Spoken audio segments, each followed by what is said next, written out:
Ils ont été cambriolés alors qu'ils se trouvaient chez eux, victimes d'ultra-violence, dans l'endroit où ils se sentaient le plus en sécurité. En quelques minutes, les braqueurs leur ont volé bien plus que des objets de valeur. Je vis avec la peur constamment, jour et nuit, dans la rue, chez moi. Je me sens en danger tout le temps.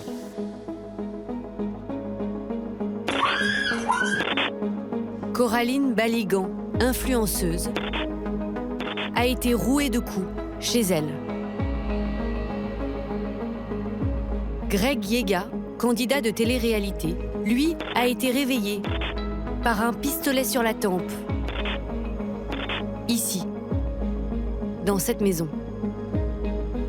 Le mec, il est venu, il est rentré dans mon intimité, il est rentré dans ma chambre. Le plus dur, c'est d'être impuissant et le plus dur, c'est de se dire tout simplement, je peux rien faire là. Je suis victime, donc je peux rien faire. Il est en train de me braquer avec un calibre. Tahir Bhatti, homme d'affaires d'origine pakistanaise, s'est fait voler près d'1 million d'euros et a perdu l'usage de sa main gauche.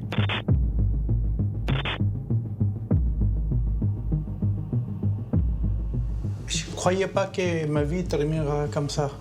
Moi, j'étais toujours souriant. Toute la vie, j'ai travaillé. Et à la fin, 12 secondes, il est parti 40 ans de travail. Lors des homejacking, les cambrioleurs comptent sur les propriétaires pour leur donner accès à des coffres ou leur indiquer des cachettes. Parmi les cibles, des stars qui ces derniers mois témoignent publiquement de leur traumatisme. La chanteuse Vita, cambriolée en décembre dernier, alors qu'elle dormait avec son mari et ses 3 enfants. Je ne souhaite cette épreuve à personne, même pas à mon pire ennemi. Le présentateur Jean-Luc Reichmann, en février dernier. Ça secoue énormément psychologiquement pour ma femme, pour les enfants, pour moi-même, parce que c'est très épuisant psychologiquement. L'international italien Gianluca Donnarumma, gardien du PSG. Ou encore dernièrement l'animateur de radio Bruno Guillon. C'est une sidération. L'an dernier, les autorités ont recensé 515 homejacking et tentatives de homejacking. Outre les célébrités, sont aussi ciblés partout en France des anonymes, généralement résidents de quartiers cossus. Sur cette vidéo d'un particulier, en octobre dernier, 3 cambrioleurs se font passer pour des livreurs afin de s'introduire dans cet appartement du 16e arrondissement parisien. La nounou, présente sur place, se fait tabasser et mettre en joue.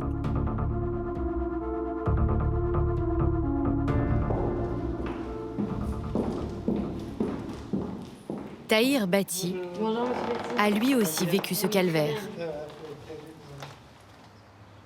C'était dans cet appartement au dernier étage d'un immeuble ultra sécurisé, avec vue sur l'un des plus jolis parcs parisiens.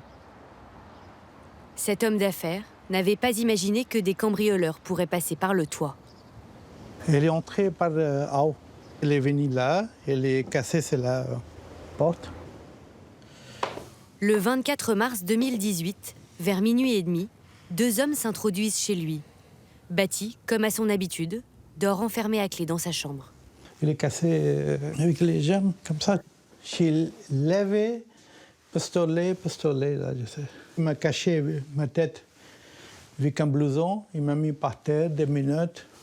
Hein? Et il m'a dit, tais-toi, tu connais ça? Il y a un pistolet là, un pistolet là. Et tout de suite, il a commencé à fouiller, j'ai compris après. Il me mettait des pots de vie sur moi. Et moi, je croyais qu'il voulait me brûler avant de partir.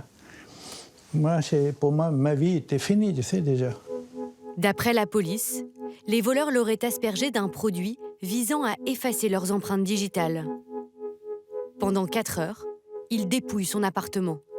6 montres de luxe, des sacs de créateurs, des dizaines de bracelets, des œuvres d'art. Surtout un tableau signé de Salvador Dali, estimé selon lui à près de 800 000 euros. Regardez, tout coupé avec ciseaux. Ce tableau lui avait été offert par l'ancien président du Pakistan, comme symbole de sa réussite. Pourquoi vous avez gardé le cadre? C'est mauvais souvenir, j'ai pas envie d'enlever ça. Comme un stigmate de l'agression qui l'a brisé. Au-delà du préjudice financier, ces cambrioleurs ont volé la réussite d'un homme qui s'est entièrement fait lui-même. Tahir Bhatti est connu pour avoir inspiré le célèbre personnage du film La vérité si je mens, incarné par Richard Anconina. Sa vie, telle qu'il aime la raconter, ressemble à une success story. Fils de femme de ménage, Tahir Bhatti fuit le Pakistan à 17 ans sans un sou, dort dans le métro, devient porteur de paquets dans le sentier parisien. C'est la France qui m'a donné tout.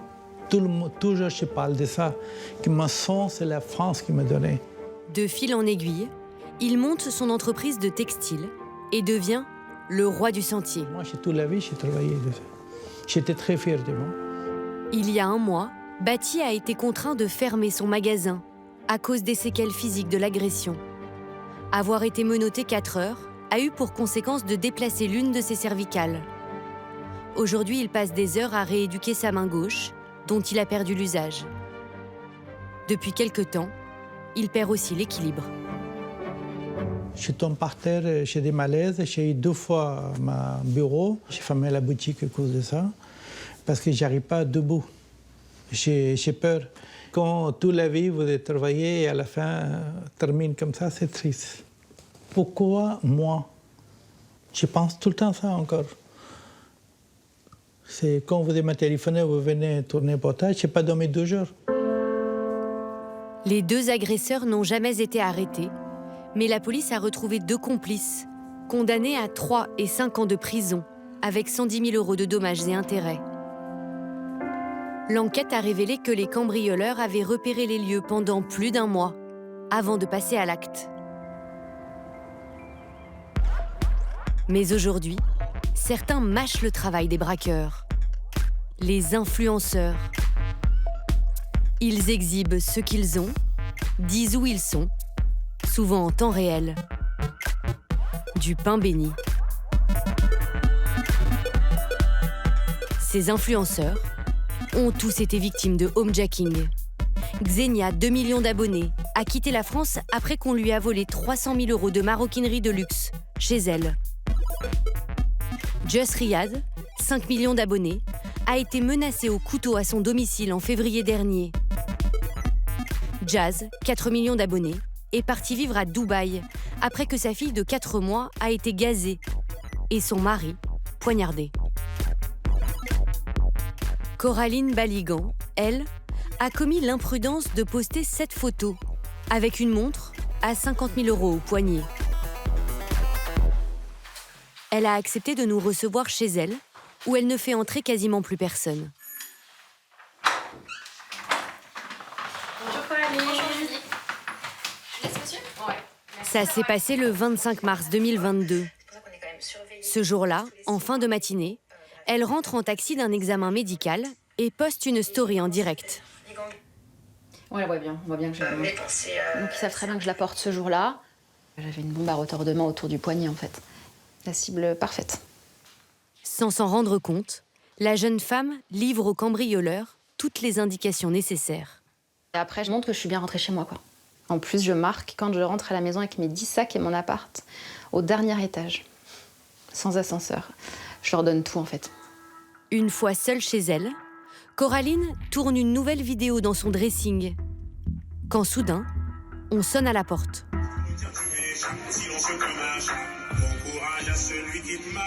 Bonjour, je suis votre voisin, je cherche du papier d'aluminium. Est-ce que vous en avez? On est en train de cuisiner avec ma copine, on peut pas terminer la recette, il nous faut juste du papier d'aluminium. Je dis bah bien sûr. Et en fait, par politesse, je laisse la porte la porte d'entrée entrouverte.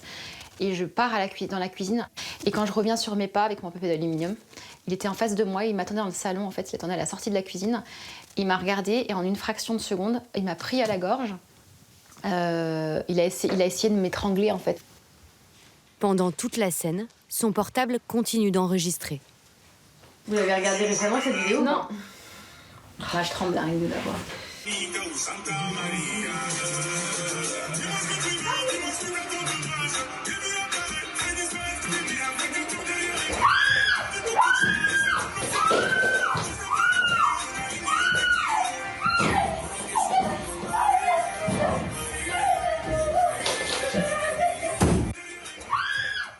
Bah, il me tabasse, il me tape. On entend des coups. Il me donne des coups dans le dos, visage et lunettes cassées. Il me fait tomber par terre, il me fait pipi dessus. De toute façon, je vais mourir, de toute façon, à ce moment-là. Je me dis, ça y est, c'est la fin. Je lui dis, mais qu'est-ce que vous voulez? On veut ta montre. Et je lui dis, d'accord, je vais vous la donner. Et là, je comprends qu'il y en a un deuxième, en fait, qui est en train de retourner mon dressing pour chercher cette montre qui est posée devant leurs yeux sur la commode, quoi. Les 2 cambrioleurs ont emporté uniquement cette montre. Ils n'ont jamais été retrouvés. L'agression a duré 2 minutes 30. Aucun voisin n'a entendu Coraline crier. J'y penserai toute ma vie, je le sais. La jeune fille a été couverte d'hématomes. Elle s'est aussi rendue compte qu'au moment des faits, elle était tout juste enceinte. Elle a fait une fausse couche peu de temps après. Je suis pas sortie pendant des semaines, des mois. Même mon copain me disait, mais fais quelque chose, sors. Mais je voulais voir personne, je restais enfermée, volet fermé. Volet fermé? Ouais, volet fermé. J'avais peur qu'on me voie. Depuis, Coraline a déménagé. Elle a installé des caméras de surveillance partout et des alarmes à toutes les fenêtres. Est-ce que vous vous en voulez? J'aurais dû faire plus attention. Après, je vois pas le mal, en fait, parce que moi, je l'imagine pas comme ça, la vie, en fait. Coraline vient d'avoir une petite fille. Elle est toujours influenceuse, mais ne poste plus en direct et ne fait plus jamais apparaître d'articles de luxe dans ses vidéos. Pour vivre heureux, vivons cachés. Mes petits bébés d'amour, j'espère que vous allez tous et toutes bien. Dans le monde merveilleux des réseaux Vendredi, en sociaux, cette fin de semaine, gare à comment ceux ça qui va? continuent à trop s'exposer. Marseille, il fait très très beau. Ils il peuvent fait devenir très, très des chaud. cibles à répétition. Les bèbes, regardez, je suis tout en couleur, je suis tout en lavande. Et surtout, Greg les bèbes, Yega, je suis candidat de magnifique. télé-réalité, Je vous aime fort d'amour, 1,5 million les bèbes. d'abonnés, s'est fait braquer 3 fois en 3 ans. Je pense que le printemps est bien arrivé. La série noire Salut Julie, ça va? a commencé ici, le 28 août 2021. Nickel. Là aussi à l'origine, des vidéos, notamment celle-ci, postée la veille au soir depuis sa cuisine, Mon Dieu. avec sa compagne de l'époque, Rolex au poignet. Je l'aime trop, il me fait trop rire tout le temps. Ils disent bonne nuit à leurs abonnés depuis leur lit et s'endorment. Et là, j'ai une main qui se met sur ma main et qui me dit « Greg, bouge pas ». Je vois un mec en train de me braquer sur la tempe, calibre sur la tempe. Et je vois un mec en train de me braquer de loin, en train de me braquer comme ça. Mais il connaissait nos prénoms, hein. Et il appelait Mélanie, moi il m'appelait Greg par mon prénom. Hein. Voilà, j'étais en train de me faire tout simplement braquer là. Il me dit « Elle est où ta montre, elle est où ta montre ?» Je dis j'ai pas de montre alors que j'avais la montre, je voulais pas lui donner. Et le problème, c'est que le mec, il était en train de me braquer, il m'a dit « Alors je t'explique, je vais pas te tuer, je vais te mettre une balle dans la jambe, mais donne-moi la montre en fait. » Donc il m'a sorti du lit, j'étais en train de me faire braquer. Il m'a sorti du lit, il m'a traîné, Mélanie encore dans le lit. Il est parti, il a fouillé de partout là, dans la hotte, il est parti dans le frigo, je sais, moi, il a cru que j'avais quoi, une valise d'espèces chez moi en fait. Et en fait, il a ouvert là, il a vu de l'espèce, il a pris l'espèce qu'il y avait là. Ma montre, il a pris celle de Mélanie. Ça a duré 3 minutes, 3 mais très très longues. Je crois que c'était les 3 minutes les pires de ma vie. Pour moi, l'impression que ça a duré 1h30. Préjudice, 30 000 €. J'étais dans un bon mood, j'étais heureux, j'étais avec mon ex, j'étais le roi du monde. Hein. Mais en 3 minutes, tu es tout petit, quoi. On te prend ta vie un peu. Hein. Ces agresseurs, tous mineurs, sont arrêtés 4 jours plus tard. Greg installe des caméras partout, mais refuse de changer sa manière de vivre. Pour continuer de faire rêver une communauté qui lui rapporte plusieurs milliers d'euros chaque mois, il se rachète une montre de luxe et ne s'en cache pas. Si moi demain j'arrête mes réseaux, je fais plus de contenu, je fais plus rien, ben, ma communauté va m'oublier, les gens vont m'oublier et vice versa quoi.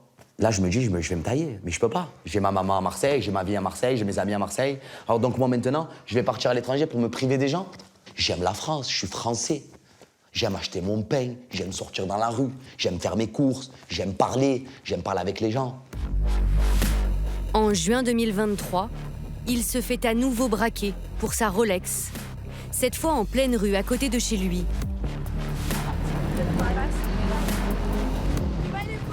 En janvier dernier, une 3e fois pour son scooter, dans le commerce qu'il vient d'acheter. Voilà, donc du coup, Julie, je t'amène à mon salon de coiffure. Depuis, Greg dit avoir renoncé aux montres de luxe et il évite de poster en direct depuis son salon. J'ai peur qu'il m'arrive un drama ici, en fait. Je me sens traqué, je me sens plus en sécurité, je me sens... C'est très compliqué, en fait. C'est très, très compliqué. Les derniers braqueurs ont été identifiés et interpellés grâce aux images de vidéosurveillance et à la balise GPS du scooter. Selon la police, la majorité des auteurs de homejacking sont finalement arrêtés.